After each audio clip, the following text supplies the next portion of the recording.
Welcome to the Holistic Success Show. I'm Elizabeth Lozano. And I'm Dr. Robert Puff. Today our guest is an expert on OsteoPilates. Dr. Puff is going to be giving us advice about what we can do when we're upset, as well as talking to us about when you have a problem, why it's important not to let that become your identity. And a question from you about how do I find a personalized exercise routine? Our other question is about how to help your child adjust to new situations. Thank you so much for joining us, and we hope you enjoy the show.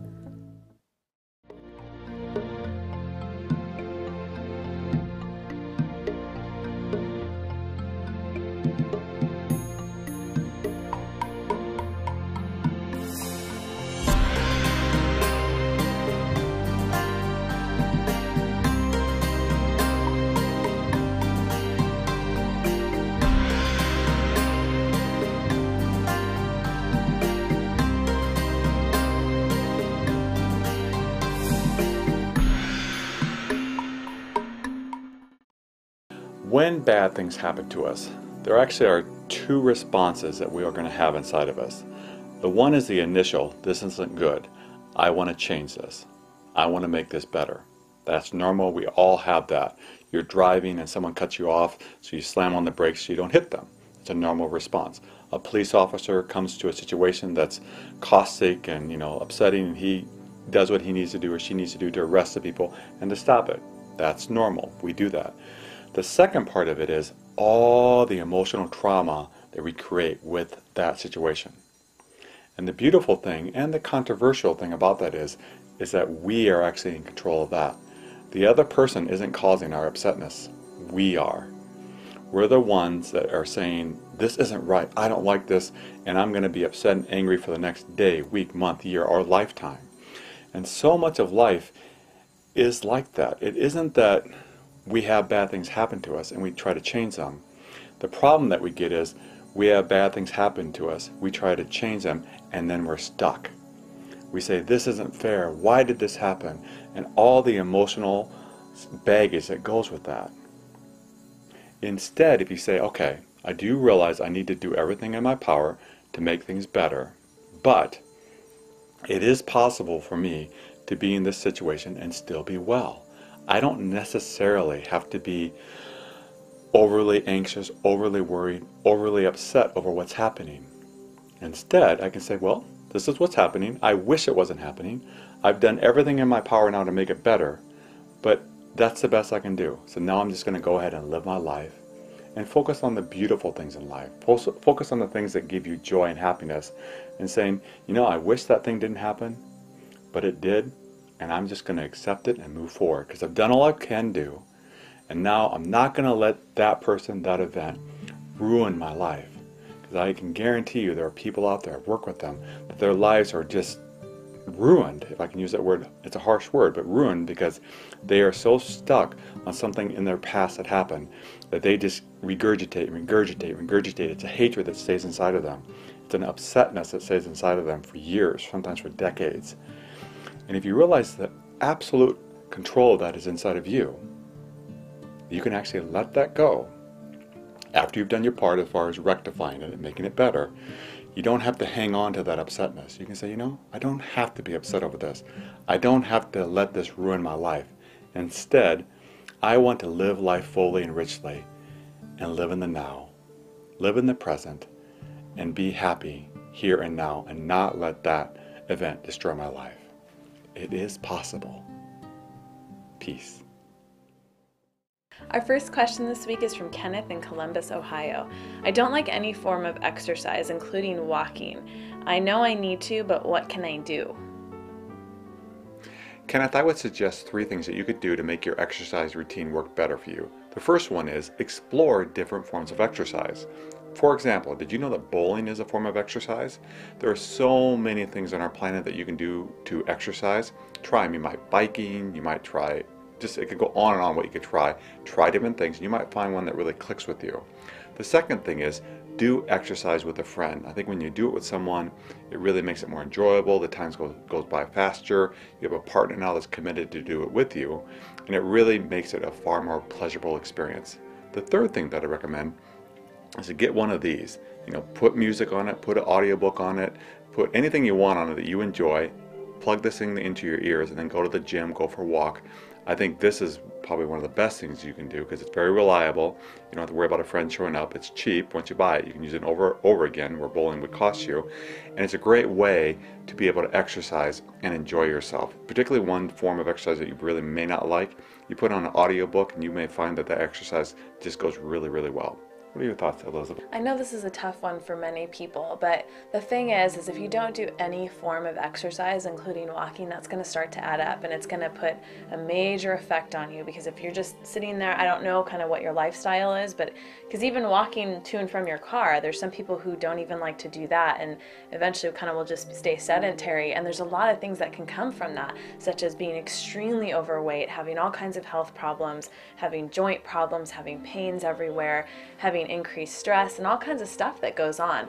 So there are things sometimes that we don't like to do, but it's really important for us to do. But I really think, as Dr. Puff had said, if you really work at it, try and find different things to do, you'd be surprised. You actually might find joy in it. For me, dancing, I love it. It actually totally is exercise, but it doesn't feel like it for me. Or as he was saying, bowling or baseball, or you could do anything. I mean, there's so many things. Just as long as you're moving is a really important thing to do. But I mean, start slow. It's not like you have to go out there and work out for 4 hours. That's just not going to happen. So if you start, even if, let's say, you don't do anything at all, start with 5 minutes, then start with 10 minutes, and just move your way on through there. Work your way up. There's many things we suggested that Kenneth could use to get into exercise. One would be, a class at a gym. That can be, again, he may not be able to find a friend to go with, but they have classes we go with other people. And I know people can sometimes, maybe Kenneth, this is for you. You might be a little intimidated to go to a class. Another thing you can do is hire a personal trainer. So whether it's going to the gym and doing that, there's actually private gyms. There's some people that come to your house. If you can afford that, that would be nice. There's lots of DVDs and VHSs if you still have that. I know I do, actually. Like an exercise machine, and watch it while you're watching our show. I mean, there's certain things that you could do. I know it's really hard to get started, but I think having somebody that helps you be accountable for it will be a lot of help. And that's why working out with a partner or a friend or finding a personal trainer or something actually helps push you. Hopefully somebody that's going to encourage you, because there are some that are like, well, even if you were with a friend, if you go with a friend and you're going to hang out with them, why not just go for a walk while you hang out with them instead of just sitting at a meal? You can do both, and you're going to still spend time with them, and you've tricked your body into getting exercise. And if maybe you live somewhat close to a place, you can walk from your house over to where that's going to be as well. There's a lot of options. We encourage you to explore, and we're glad that you're asking that question, because you're aware that perhaps you need to add a little exercise into your life. Thank you so much for your question.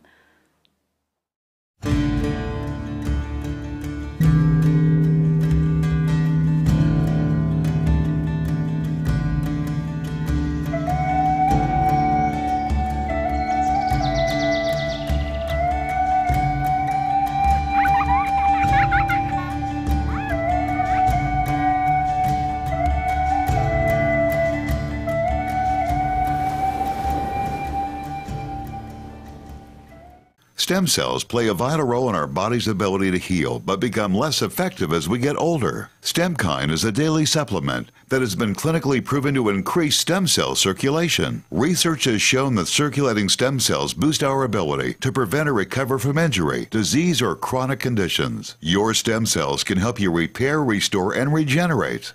StemKine is an all-natural supplement proven to enhance your stem cells' activity and thereby improve your health.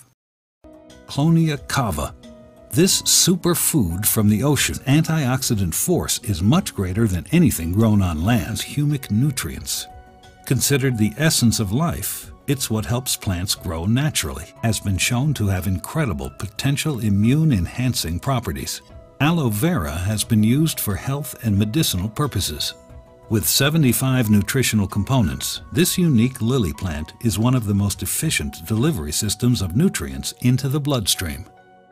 Today's wellness expert is Karena Thek Lineback. She is the host of the public television special Pilates for Healthy Bodies, and she's also the author of Osteo Pilates, which is a new word that I've never heard before. Oh, so great. Welcome to the show. Thank you. Can you talk to us about all that you do and what Osteo Pilates is? Osteo Pilates, I did coin that term to be Pilates or movement for osteoporosis. I was working with a lot of women at one time, about I'd say about 50% of my clientele had osteoporosis, and I couldn't find a program for them that was safe. Okay. They were actually going to the gym and fracturing their spines because their doctor said, you must exercise, you have low bone density. And they think that, because the truth is too, it was when you lift weights that creates more bone density, but at the same time, if you have weak bones, it's going to break your bones. So Well, it's a when you're catch-22. young, like Okay. so before menopause, and I would actually say ideally before the age of 19, Okay. you are going to be very active in your bone density. That's when you're going to build it. If you reach the age of 40 or you're postmenopausal, your bone density is not going to really significantly improve. Not with See, meds. that's a misnomer that a lot of people don't Right. know. So not with meds and not with exercise, but you can greatly reduce your fracture risk with Okay. exercise. So there was a study that just came out recently by the Mayo Clinic, and they found that if you do certain exercises, while your bone density doesn't increase, your fracture risk can be reduced up to 300%. That's huge. Yeah, that is really huge. That's huge. Now, I know that you also talk about using movement to heal. So can you kind of talk a little bit about that, like how movement can Sure. help a person heal? Yeah, absolutely. Yeah, movement to heal is my passion. It's what I do. I work with a lot of patients in a physical therapy setting, and watching movement heal someone is just remarkable.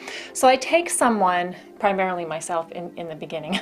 I injured my back when I was 12, and with a dance career and having a son and all that, my back was just destroyed. So I did use movement to heal myself initially. And what I found is that the more your body moves, and almost all of my patients will come in and tell me this, the more I sit, the more I lie, the more uncomfortable I am. And if I go for a walk, I feel great. So right there, we intuitively know that movement heals. We just don't utilize it enough. Yeah, that's very true. What kind of problems does movement to heal help with? Anything that is creating pain. Okay. So any painful condition will be helped by using movement to heal. So most often I see people with back pain, and the back pain is generally in one range of motion. So it might hurt someone to flex forward, it might hurt someone to extend their spine, but you have all the other ranges of motion available to you. But instead of just avoiding that one range of motion, people tend to avoid everything. So if we can get you to use everything that you have that is pain-free, then we move much closer to a pain-free life. Well, I think it's great to work with somebody to help you through that, because I know I've struggled with back pain, and it's been at that times just debilitating, right? Like it's just an insane amount of pain. So that fear, I mean, when you're in that much pain, it can be really scary. And that you're gonna- absolutely right. It is the fear. And I see it with every single patient who comes in. And when they come in and they actually go, oh my gosh, look what I just did. I'm moving and I'm not hurting. But fear is number one. And there's a lot of fears. It might be fear, I'm going to lose my job. That's what happened to me when I was dancing. You know, my back was so bad, I thought I'm going to lose my job because of my back pain. But that can happen to you if you're working at a desk. You can have fear that your children will remember you as someone who, you know, mom's in pain, mom's hurting. It Or can even, you know, one thought that I had too is, how am I going to be able to pick up my kids when your back pain is that severe? It's what are you going to do? So your fear of losing that closeness. So there are a lot of fears that are attached, and the best way to get past that, if it's a physical pain, then if you can find the range of motion that is most pain-free, that is what I recommend to you. So if it's a shoulder, if it's a knee, there are many ranges of motion available to you that don't create pain. And that's what you need to focus on. Pain happens long before tissue damage happens, and that's important to remember. So when you're feeling pain, you have to remember, I'm nowhere near tissue damage, and that can help with the fear too. Pain is designed to stop you before tissue damage. Now, there are accidents. There are people who overdo it, your professional athletes and whatnot. So that happens. An accident, like you said, you pick up something really heavy that you're not supposed to, and it causes damage. Or you fall, or you slip on ice and you catch yourself and down you go, or you don't go down, but either way you can wrench something, right? And so when you do that, you're injured, but you can still focus on creating the pain-free range of motion. And as soon as you do that, you lessen the brain's response to that pain, and your brain starts to ease the pain automatically. So the tissue damage is up here and the pain is down here, right? And when you're in a lot of pain, the pain comes up here closer to the tissue damage, or it goes back down. So you want it to go back down. So the more you move, the more it goes back down. It's great. Now, what about nutrition? Does nutrition play any role in the movement to heal? Nutrition plays a role in everything. It has to, Do you guys right? hear that? Is that something you focus on a lot? Yes. Well, we focus on everything. Yes. Basically being holistic. It's not just one or the other. It's not just exercise. It's Everything. also what you eat, and it's not, even if you're dealing with an emotional issue, it's not just that emotional thing. It's everything else that's going on in your life and what you're doing to deal with it. It's everything. And food can definitely be something that you look at and go, so you're eating bad, you're eating poorly. That must be a sign that something else is going on. But you asked me, is food part of movement to heal? And it is, because our bodies take an enormous amount of energy to metabolize food. And when you're using that energy to metabolize food, then you're not using the energy to heal. So I'm not saying that you shouldn't eat, but the better you eat, the less energy goes to that. So if you're eating very heavy foods, then your body has to use that energy to take care of that. Now, specifically with back pain, because our organs are so closely tied into our spines, when you are eating a heavy meal, if you become constipated, if things are having a hard time moving through, I guarantee it's going to set your back pain off. Most people with back pain are more sore in the morning, and part of that is you haven't gone to the bathroom yet. And so it is very closely related. So easier foods to digest is going to help heal pain. But on the side of inflammation, if you avoid animal fats, or you use fats like olive oil, flaxseed oil, those oils will actually reduce your inflammation. So that can be a big part of movement to heal as well. Wonderful. And now if people want to learn how to start to do more of that, how can they get a hold of you, your DVD or your book? Right, OsteoPilates.com. Well, thank you so much for being a guest on our show Thank and you so helping much. us help the world be healthy and learn how to move. Not feeling the way you want to feel? Isolated? Worried? Frustrated? Or is your child struggling? There are lots of labels. Our body is a system. It can affect our feelings. Sometimes you need a little help to understand what is happening, to make a plan for improvement, to take control of your body and mind. Insightful Minds, psychiatry for children, adults, and families. Call us for an appointment or go to insightfulminds.org.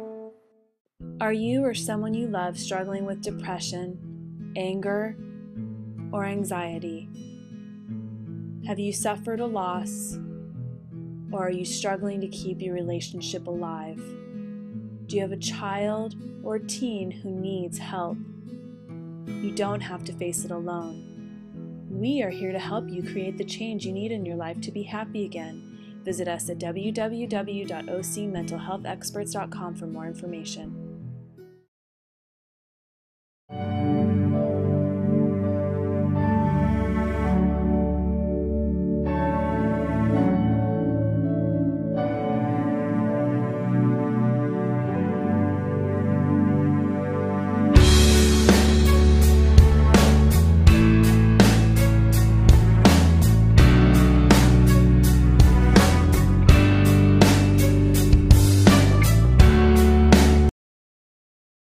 I want to talk with you today about a distinction, words that you use in your head that may really affect you in a positive way if you can understand the distinction I'm making. When we're depressed, when we're anxious, we say, I am depressed, I am anxious, or any other form of mental disorder or anxiety that we struggle with, we say, I am depressed. When we're cold, when we have a cold, or when we have a fever, or even when we have cancer, we don't say, I am cold, I am fever, I am cancer. There's a really distinct word that we use when it's psychological disorders. We actually identify with that disorder. And because we identify with that disorder and actually say, I am depressed, what happens is, instead of like a cold, it coming for a few days and then passing, it stays, it sticks, because our mind has identified with the depression. Our mind has identified with the anxiety. And because we become that, we stick with that, and it can stay for a very long time.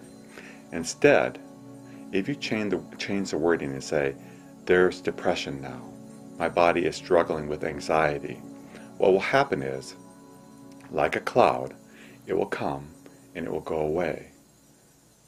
Because you are actually the sky. You're not that depression. You're not that anxiety. That is a conditioned response coming from things that have happened in your life. You are not that. You have never been that. But things come, like colds come, flus come, depression comes, anxiety comes. If you don't identify with it, if you say, I am never that, I am far more than that, then what happens is when depression arises inside of you, when you're anxious, whatever psychological disorder you may struggle with at this moment, because you don't identify with it, it will pass. It will pass much more quickly. Because there are people, perhaps people watching this show right now, that have been struggling with depression for years, perhaps decades, because they say, I'm a depressed person. I struggle with anxiety. Instead of saying, depression arises in me, anxiety arises in me, then what can happen there is, yes, it may come, and sometimes it may come regularly, but what will happen is it will go quickly because you haven't identified with it. Analogy would be like you're the beautiful sky, you're infinite, you go on and on. Clouds come, clouds go, but when you identify with them, it's like this sky jumping into the cloud saying, I'm the cloud, I'm the cloud. You're not the cloud, you're the sky. And if you understand that, when the depression comes, it will just float away because you don't identify with it. You realize this is something transitory, like a cold. I'm not going to become that. I'm going to let it pass, and it will pass. Peace. Our second question this week comes to us from Sandy in Sarasota, Florida. My 1-year-old daughter is taking swimming lessons and cries the entire time. Is this doing more harm than good? Sandy, your daughter is 1, so I want to keep that into account as you're trying to teach her how to swim and be safe around water. But I think the important thing is whenever you expose your child to something new, it's really important to do the gentle approach, but keep moving forward. You don't want to just not do it, because that would make your child become fearful and never want to try anything out anywhere. But you want to not also push, where they're screaming and having a fit the entire time. It's a gentle approach. You would take her to the water, put her feet in, and if she stays calm, then you take the next step, maybe go in the water with her, and a little bit further. You just keep going further and further so she gets used to the new activity, in this case swimming. And with that gentleness, and when she gets upset, you just take a break, but then you go back to it. I think what parents do is when their children get upset, they stop and will never do it again. And it's important to keep moving forward because your daughter needs to get used to the water and swimming to keep her safe. But in any situation that you expose your children to, what's important is to, when they don't like it, when they're pretty upset by it, don't give up on it. If you feel it's important to them, then keep moving forward and making sure it's a gentle approach, but moving forward approach. What are your thoughts, Elizabeth? I agree with you. I think making this a positive experience is an important thing.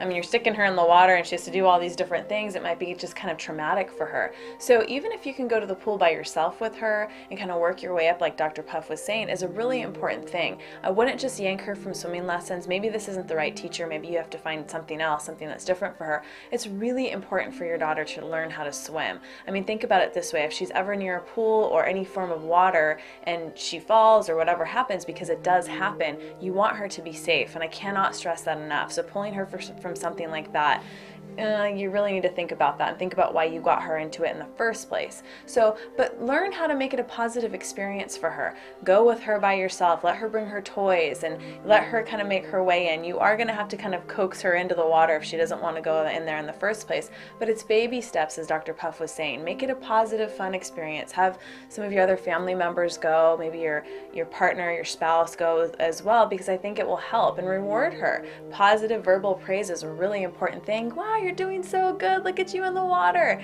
We forget to do that sometimes because we get so frustrated and flustered, but really what you feel and kind of embody is going to also affect her too. I see parenting kind of as a balancing act between what's good for my children that they may not want to do, but also being respectful of their rights, what they don't want to do, and saying I need to listen to those too, because your child, a lot of things they're not going to want to do. They may not want to do their homework. They may not want to eat vegetables either. Right, but you don't want to push it till they get really upset, and so it's a horrible experience, so they're angry at you, but you also don't want to just not have them do anything. So it's finding that balance, and it's every child, you know, is unique. You have to work with their personality.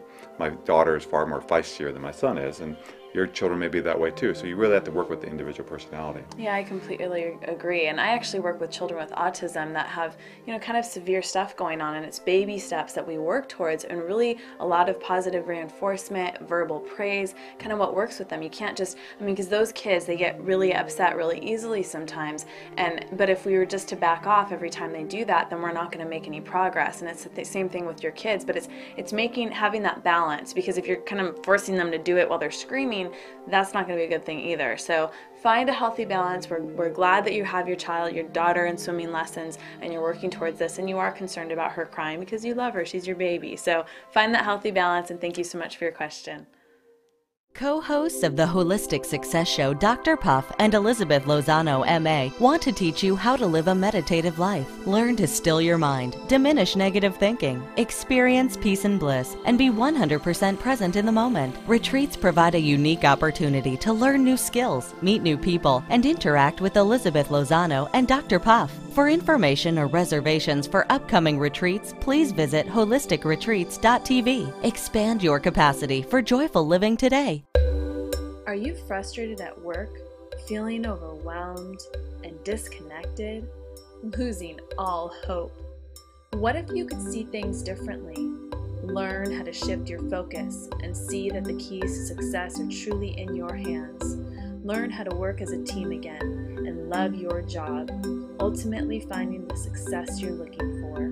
Success beyond your imagination, available at www.holistichealth.tv.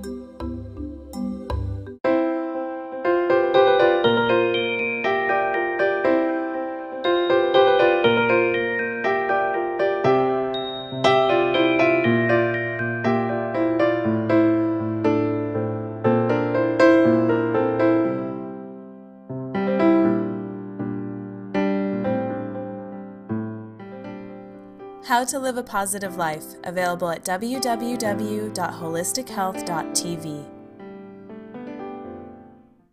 Today's quote is by Albert Einstein, a very brilliant man. The value of a man should be seen in what he gives and not in what he is able to receive. So it's more about this than it is this. And I want to close also, it's also important for you to give to you. You're better able to give to others when you do that. So give to you and give to others. Thank you for joining us on the Holistic Success Show. I'd like to say a special thanks to the person who provided this beautiful outfit I'm wearing today. You can find her on G. Marie Boutique at Facebook. Also, if you'd like to learn more about meditation, visit our Meditation for Health podcast, available on our website and iTunes. And if you'd like to learn more about our CDs and books, please visit our bookstore at our website. Thank you so much for joining us, and we hope you have a wonderful week.